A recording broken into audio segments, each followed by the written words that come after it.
Hello everyone present over here. Um, Welcome in the class of PSY 6008 Diagnostic and Clinical Assessment. Myself Dr. Shikha Shrivastava, Professor of Psychology.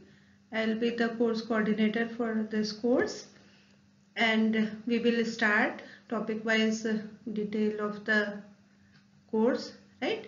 So the first thing that we will be starting with is personality assessment, introduction, approaches and technique of personality assessment, right?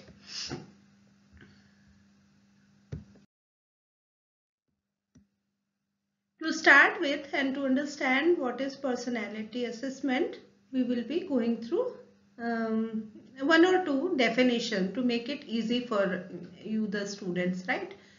Personality refers to our characteristic way of responding to individuals and situation as per the NCERT psychology textbooks. Now I'll be taking another example of Cattell, the renowned psychologist, and the definition given in 1950. Personality is that which permits a prediction of what a person will do in a given situation. The goal of psychological research in personality is thus to establish law about what different people will do in all kind of social and general in environmental situation. Personality is concerned with all the behaviors of the individual, both the covert and the overt, right? I think another has given another definition as more or less stable and enduring organization of a person's character, temperament, intellect and psyche, which determines his unique adjustment to the environment. This is what Eysenck has suggested. There are a lot more definition you will be having from the books you will be going through. Alport's definition is very well known and easiest one to understand. He says that personality is a dynamic organization within the individual of those psychophysical system that determines his unique adjustment to his environment, right? I will not elaborate a lot of definition by different psychologists because it will make you fully confused. So these are the major things. Personality is a dynamic organization within the individual of those psychophysical system that determines his unique adjustment to his environment. This is what the basic understanding of personality is. Now I'll talk about the characteristics of the personality, major, right?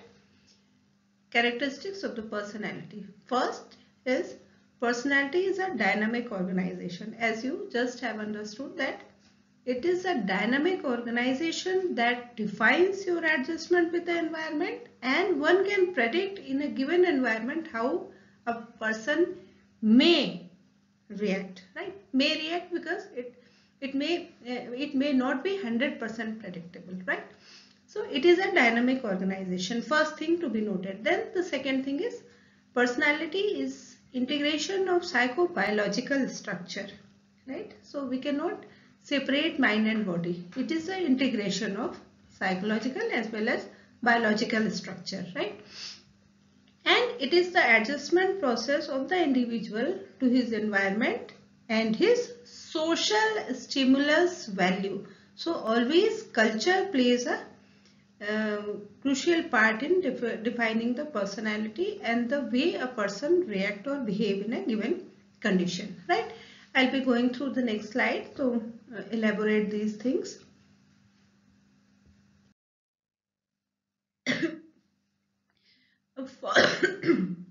A formal effort aimed at understanding personality of an individual is termed as personality assessment.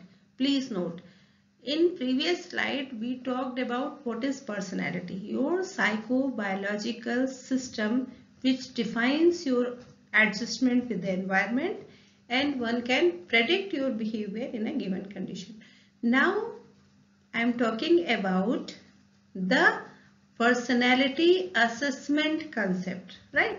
A formal effort aimed at understanding personality is of an individual is termed as personality assessment.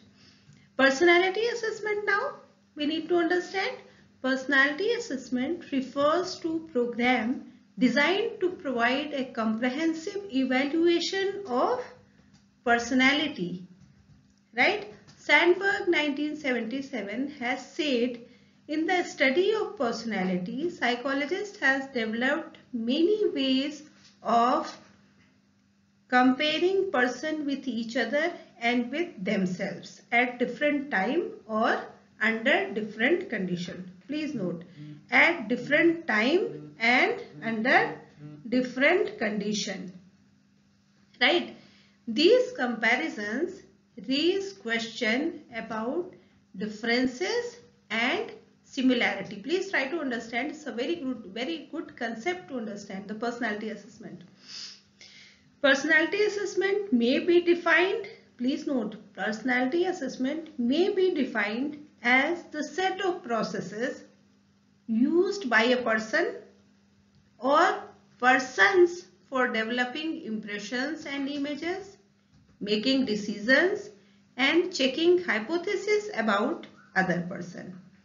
Pattern of characteristics which determine her or his behavior in interaction with the environment, right?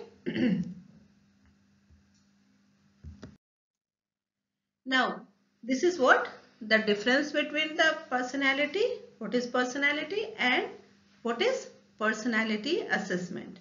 Now we will talk about the approaches of personality assessment, right? The approaches that we deploy for personality assessment are trait approach, right? We will elaborate independently in the forthcoming slides also. Trait approach, you must have heard the trait theories of personality. We will be connecting from there. The second approach is type approach, coming from the type group of personality theories. Psychodynamic approach, another school of psychology which proposes the thing in a different perspective. Behavioral humanistic approach and Guna approach. Guna approach is more about the Indian elaboration of personality assessment. It talk about the Rajogun, Satogun and all the Indian system of assessing personality. Tamasic, Sattvic and all will discuss, right? Now, those are the approaches: trait approach, type approach, behavioral approach, Guna approach, psychoanalysis, psychodynamic and all. Now, the technique that we deploy to assess one's personality, we'll talk about, right? First and most popular and widely used is psychometric assessment test, right? Psychometric test for personality assessment. Psychometric, as the name suggests, quantification of those qualitative things, right? And then assessing the personality with the particular, numerical basis. Psychometric. Psychometry is conversion of qualitative things into the quantitative one, and then we meet the assessment. We'll be talking more about it. Then self-report measures. What is self-report measure? Self-report measure is the person elaborates about his or her version in a given condition, in a given point of time, and then the psychologist elaborates those self-report things which he or she receives from the client itself. So those are self-report measure, where the person elaborates his version of about things or condition about or people, right? And the work of the psychologist is to analyze and to make it more understandable, so that the problem can be resolved, or if the person is coming for certain suggestion, the suggestion can be given in a better manner so that the person understands the things more clearly. Then the projective technique. What is it? Projective techniques are the techniques where the unconscious or subconscious part of our mind involve more, right? And the work of the psychologist is to understand the underlying basic mental processes of the individual. What is the nature of the stimuli which we give in projective technique? Unstructured, there is no structure. The person has to build the structure as per his impression, his current mindset, or semi-structured.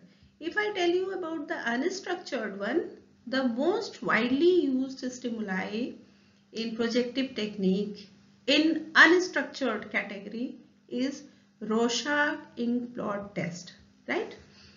And in the category of semi-structured, there are sentence completion test.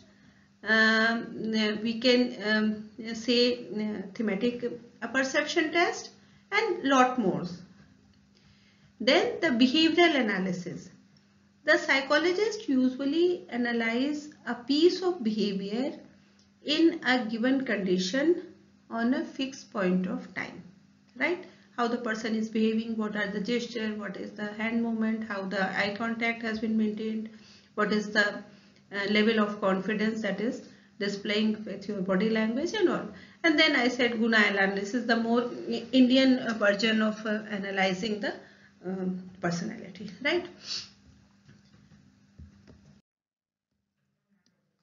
Now, that the slide talked about the projective technique, and the example we have taken was Rorschach-Inkblot test. One more thing I would like to tell you at this point of time, the Rorschach-Inkblot test was the brainchild of Professor Hermann Rorschach, but unfortunately he died in the middle of the test standardization process, and the most widely used explanation technique was proposed by Exner, that we call Exner WebNet, right? So the real idea of what actually Professor Rorschach was trying to communicate to the psychologist community was unfortunately not with us, but yes, a lot of psychologists tried, and then we scored the things came from Rorschach-Inkblot test, and it is a most widely and successfully used tool for assessment of subconscious and unconscious psyche of a person, especially the clinical population is. So now in this slide I'll talk more about self-report measures. What is it? At the very start I said this is the tools widely used by the researcher, right, where the person in concern is encouraged to talk about their feeling, attitude, beliefs, and so on, right? Examples of self-reports are questionnaires and yes, of course, interview also, open-ended interview, where there are a lot of opportunity given to the client to speak, right? So the work of the clinician or interviewer is to encourage the person in concern to tell more and more about himself, right? Self-reports are often used as a way of gaining participants' responses in observational studies and experiments, right? Observational studies and experiments where we really need to know the version of person concerned about a given condition, where it is very useful, the self-report, what the person in concern think about the situation. The tools, the self-report measures are then to be validated, and then the standardization process goes on. The report studies have a lot of benefit as well as merits and demerits, benefits and a lot of loopholes also we'll talk about, but it is a very useful tool when we want to know the intelligence level of the person, when it is very much required to know how much flexible or rigid a person is, how receptive and resilient the person is, means the basic trait of personality when we need to know, and his attitude towards certain thing, right?